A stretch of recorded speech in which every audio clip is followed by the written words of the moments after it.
اعوذ باللہ من الشیطان الرجیم بسم اللہ الرحمن الرحیم السلام علیکم ورحمۃ اللہ وبرکاتہ۔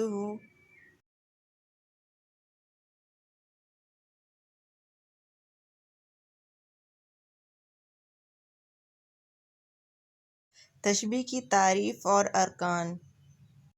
تشبیہ عربی زبان کا لفظ ہے اور اس کے لغوی معنی مشابہت، تمثیل اور کسی چیز کو دوسری چیز کی مانند قرار دینا ہے۔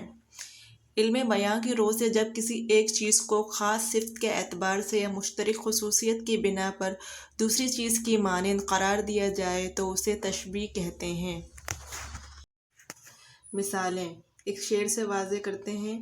نازکی ان کے لب کی کیا کہیے، پنکھڑی ایک گلاب کی سی ہے۔ اس شعر میں محبوب کے ہونٹوں کو گلاب کی پنکھڑی سے تشبیہ دی ہے، یعنی شاعر محبوب کے ہونٹوں کو گلاب کی پنکھڑی جیسا کہہ رہے ہیں، یعنی محبوب کے ہونٹ جو ہیں وہ گلاب کی پنکھڑی کی طرح نرم و نازک ہیں۔ اس کی ایک اور مثال ایسے سمجھ سکتے ہیں کہ جیسے چاند کی طرح روشن، دودھ کی طرح سفید، شیر جیسا بہادر۔ اس قسم کی جو ہے مماثلت کو ہم کیا کہتے ہیں؟ تشبیہ۔ تشبیہ کے ارکان۔ مشبہ، جس چیز کو دوسری چیز کے مانند قرار دیا جائے وہ مشبہ کہلاتا ہے۔ مثال بچہ چاند کی طرح خوبصورت ہے۔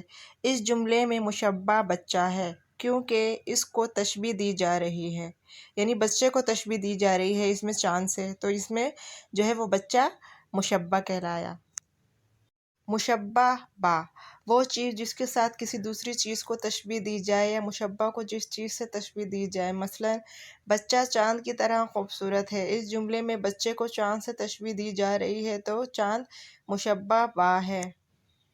حرف تشبیہ، وہ لفظ جو ایک چیز کو دوسری چیز جیسا ظاہر کرنے کے لیے استعمال ہوتا ہے حرف تشبیہ کہلاتا ہے۔ مثلا ہو بہو، مثل، گویا، صورت، جوں، سا، سی، سے، جیسا، جیسے، جیسی۔ مثال یا کہ وغیرہ۔ حرف تشبیہ کو اداة تشبیہ بھی کہا جاتا ہے۔ مثلا بچہ چاند کی طرح خوبصورت ہے۔ اس جملے میں بچے کو چاند سے تشبیہ دینے کے لیے حرف طرح کا استعمال ہوا ہے، یعنی بچہ چاند کی طرح خوبصورت ہے تو طرح حرف تشبیہ ہے۔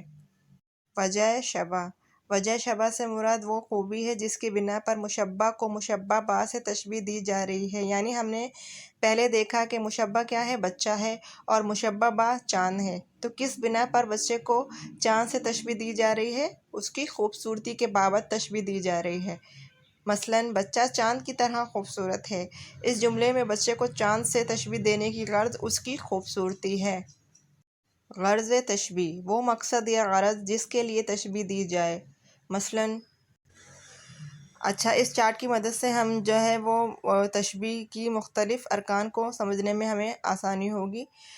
جملہ بچہ چاند کے مانند خوبصورت ہے، ٹھیک ہے، اس میں مشبہ کیا ہے؟ بچہ ہے، اور مشبہ با چاند ہے۔